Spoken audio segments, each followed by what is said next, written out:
Hello everyone. जैसे कि आप लोगों ने प्रीवियस क्लास में पढ़ा था व्हाट इज़ एलईडी और एलईडी को आप कैसे कंट्रोल कर सकते हो, किसके थ्रू कंट्रोल कर सकते हो, उस बोर्ड का नाम क्या है। तो आप वीडियो में देख रहे होंगे this is the Arduino board और हम इसको एलईडी का ब्रेन भी कह सकते हैं। जितने भी हम रोबोट्स वगैरह डिज़ाइन करते हैं, रोबोट्स ऑपरेट करते हैं, उन सब के पास ही ब्रेन होता है। उस ब्रेन का नाम ही आर्डिनो बोर्ड होता है।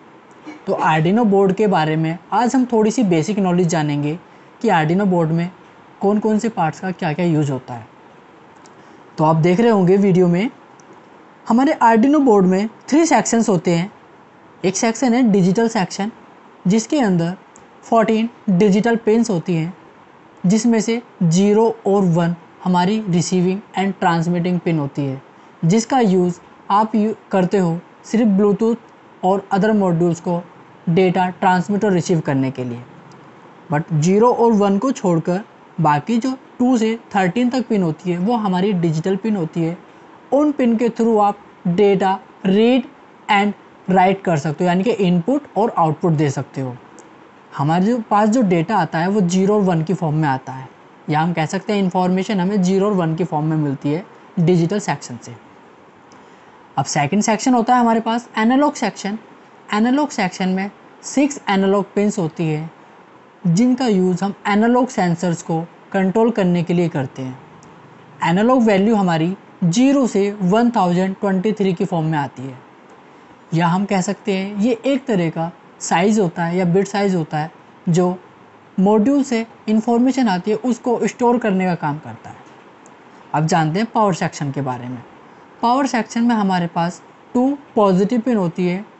First one is 3.3 volt and second one is 5 volt. इन दोनों पिन्स का यूज़ आप अदर मॉड्यूल्स को ऑपरेट करने के लिए यूज़ करते हैं, जो हमारे आर्डिनो से सीरियली कनेक्टेड होती हैं।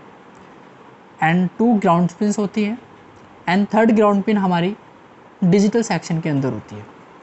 ओके, चलिए अब जानते हैं हम अपने आर्डिनो को पावर अप किस तरह से कर सकते हैं।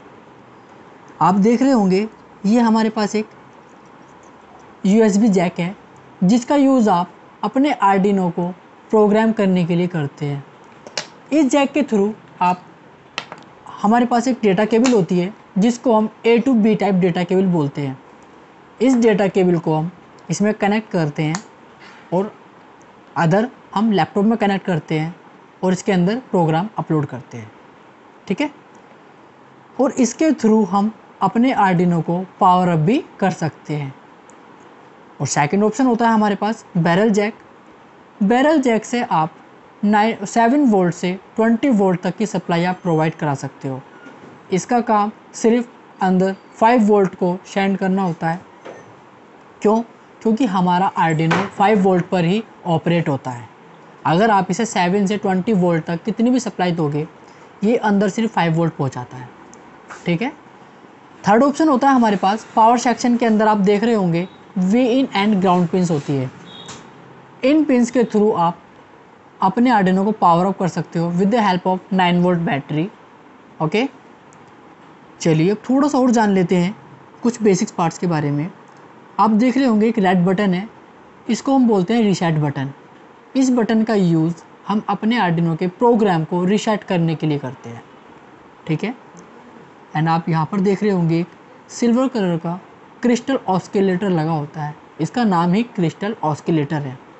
इसका काम होता है डेटा को रिसीव और ट्रांसमिट करना, किस रेट पर हम ट्रांसमिट कर रहे हैं और रिसीव कर रहे हैं। इसकी फ्रिक्वेंसी 16,000 मेगाहर्ट्ज़ होती है।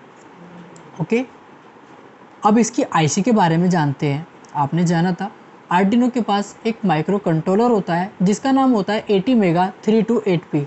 तो आप ये आईसी देख रहे होंगे, इस आईसी में 28 पिन्स होती है और यही हमारे आर्डिनो का ब्रेन होता है। इस आईसी के बिना आप अपने आर्डिनो को ऑपरेट नहीं कर सकते।